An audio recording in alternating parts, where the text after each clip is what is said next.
আইটিবারির পক্ষ থেকে আপনাদের সবাইকে স্বাগত জানাচ্ছি WordPress theme development Bangla video টিউটোরিয়ালের আজকের পর্বে।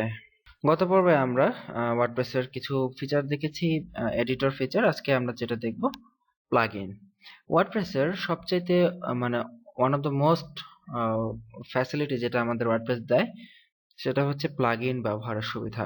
তো প্লাগইন কি জিনিস? প্লাগইন হচ্ছে এক ধরনের টুলস বা ওয়ার্ডপ্রেসের সহায়ক এক ধরনের টুলস বা এক ধরনের সফটওয়্যার বলা যায় না, যদিও এটা ছোটখাটো আমরা সফটওয়্যার বলি।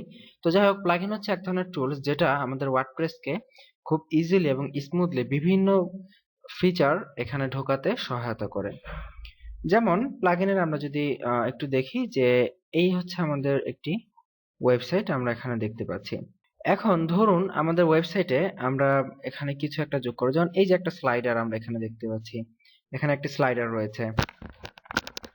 তো এই প্লাগইনটি আমরা এখান থেকে আমরা যদি এটাকে ম্যানুয়ালি কোডিং করে এটাকে তৈরি করি এবং কোডিং করার পর সেটাকে যদি আমাদের নিয়মিত এখান থেকে আমরা এডিট করতে চাই, দেন এটা আমাদের জন্য একটা হিউজ একটা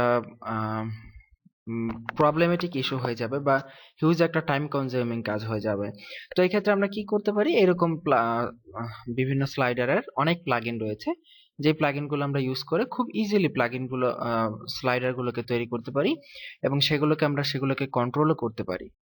ঠিক এইভাবে শুধুমাত্র not only slider, everything you can do with plugins. Plugin দিয়ে ওয়ার্ডপ্রেসের অনেক কিছু করা যায়, অনেক ফাংশনালিটি তৈরি করা যায় এবং আপনার ওয়েবসাইটে অ্যাড দেয়া, বিজ্ঞাপন দেয়া, এগুলো কন্ট্রোল করা, এনিথিং আপনি প্লাগইন দিয়ে খুব ইজিলি কন্ট্রোল করতে পারবেন। ইভেন আপনার ওয়ার্ডপ্রেস সাইটের সিকিউর বিষয়গুলোকেও আপনি এখান থেকে কন্ট্রোল করতে পারবেন।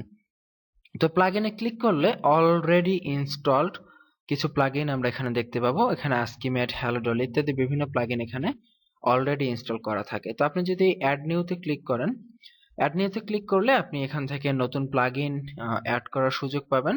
বা ওয়ার্ডপ্রেসের যে বেশ কিছু প্লাগইন রয়েছে, আমরা থিমের বেলায় দেখেছিলাম যে কিভাবে থিম আমরা অ্যাড করতে পারি, ঠিক একই ওয়েতে প্লাগইনও এভাবে ওয়ার্ডপ্রেসের ডিরেক্টরিতে হাজার হাজার প্লাগইন রয়েছে। আপনি এখানে পপুলার আইকনটিতে যদি ক্লিক করি আমরা দেখব ওয়ার্ডপ্রেসের ডিরেক্টরিতে থাকা মোস্ট পপুলার প্লাগইনগুলো। এবং এখানে আপনারা যারা আমাদের সার্চ ইঞ্জিন অপটিমাইজেশন বা এসইও বাংলা টিউটোরিয়ালটি দেখেছেন, সেখানে আমরা কিন্তু এসইওর জন্য সহায়ক plugin, all in one SEO বা ইউজড এসইও ইত্যাদি দেখানোর চেষ্টা করেছি। বা আপনারা অনেকেই জানেন যে এসইওর জন্য বিভিন্ন প্লাগইন রয়েছে ওয়ার্ডপ্রেসে। তো এই জন্য মূলত ওয়ার্ডপ্রেস অনেক জনপ্রিয়। ওয়ার্ডপ্রেস এত জনপ্রিয় হওয়ার একটি one of the most important reason is this plugin. এই প্লাগইনের জন্য ওয়ার্ডপ্রেস ইজ সো পপুলার। এবং ওয়ার্ডপ্রেসে দেখুন এখানে একটি অত্যন্ত ইম্পর্টেন্ট প্লাগইন এখানে লিস্টে দেখতে পারতেছি, ই-কমার্স। এটা হচ্ছে যারা ই-কমার্স ওয়েবসাইট ইউজ করেন তাদের এটা নিয়ন্ত্রণে এই প্লাগইনটা সো পাওয়ারফুল এবং খুবই চমৎকারভাবে কাজ করে। তো এরকম বিভিন্ন প্লাগইন রয়েছে, ইউজড এসইও রয়েছে, রিয়েলি সিম্পল ক্যাপচা বা বিভিন্ন ফর্মের জন্য বিভিন্ন প্লাগইন রয়েছে। তো এই হচ্ছে মূলত প্লাগইন নিয়ে কথাবার্তা, ভেরি ইজি। এখানে আমরা খুব ইন ডিপ আলোচনা করার কিছুই নেই। আপনি এখান থেকে সিম্পলি থিমের মতো ইনস্টল নাওতে ক্লিক করে আপনার প্লাগইনটি ইনস্টল করতে পারেন, অথবা ডাউনলোড করে wordpress.org এই ওয়েবসাইট থেকে ডাউনলোড করে আপনি এখানে আপলোড প্লাগইনে ক্লিক করে প্লাগইনটি আপলোড করে দিতে পারেন। তো প্লাগইনের এখানে এডিটর সেকশন রয়েছে, এডিটর সেকশন থেকে আমরা বিভিন্ন প্লাগইনের বিভিন্ন অপশন আমরা এখান থেকে জাস্ট সিম্পলি এডিট করতে পারি।